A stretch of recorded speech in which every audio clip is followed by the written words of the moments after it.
Hey everyone, welcome back to another PS Vita homebrew video, and today I wanted to focus on the Overclock plugin for the PS Vita. It's by far one of the best homebrew plugins for your console, and the Overclock plugin just helps you improve on frame rates and have a little bit of a juice or a bump in the graphical performance of your games. So I use this all the time, and the only thing I would say bad about this is that it does use a little bit more battery than usual.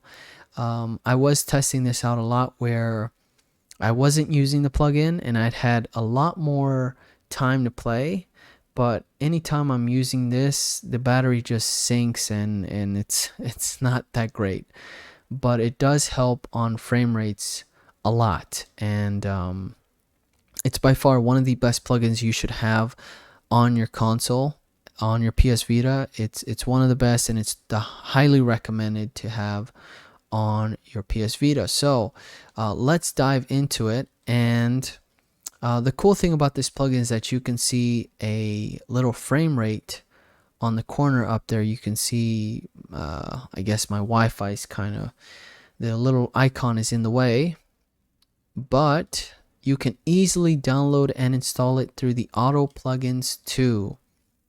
And again, another application that I highly recommend because you don't have to go through the misery of installing these plugins manually, because this application will do it for you automatically.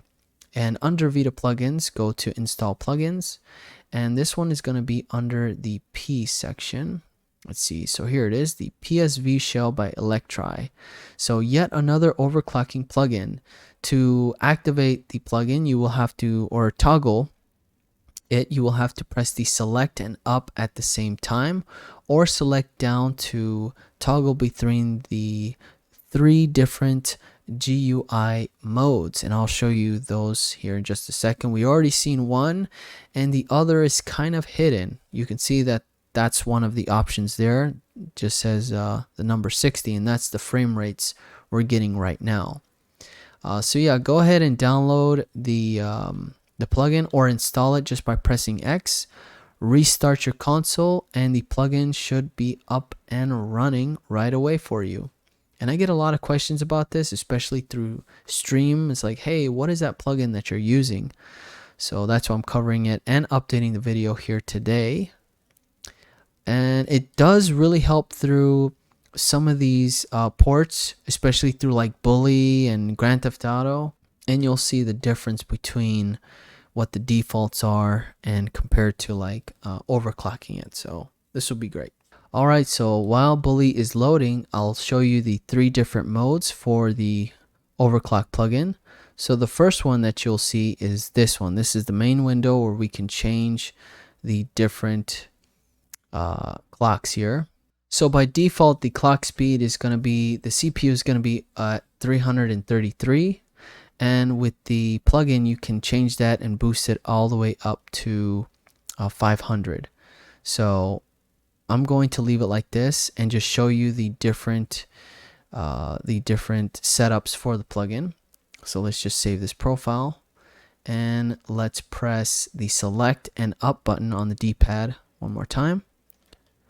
And that will remove that window, but we have the green number sitting on the top of the corner there on the left hand corner. You can see it's at 21, 22. It's just jumping through 20 through 25. And hitting it again, pressing up and select one more time, will give us now a little window with the frames, the percentages, and the percent of our battery. So that's very slick. And you have to go back to this original window to update all of this. So here's our CPU. Pressing X will highlight it to blue, and we'll boost it up to 500. We'll raise this one to 222. We'll raise this to 222. And we'll raise this one, exit BR, to 166. I guess that's the default there. But let's save.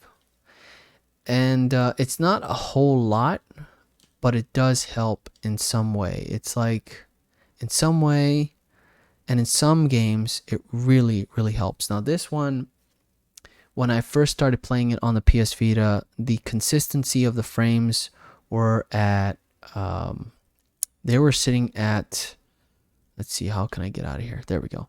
It was sitting at 20 frames, so it was really bad.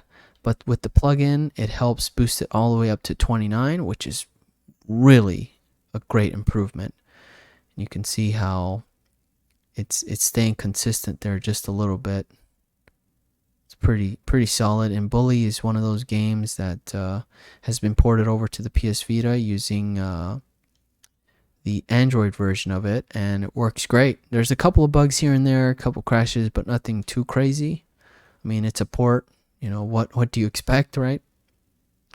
But yeah, that's how the plugin works, and you can use this in any game you want. So yeah, that is it for this video. Hope it was helpful. Let me know in the comment section what you think, or if you have any questions. And if you enjoyed this video, please give it a thumbs up. It really helps me out a lot.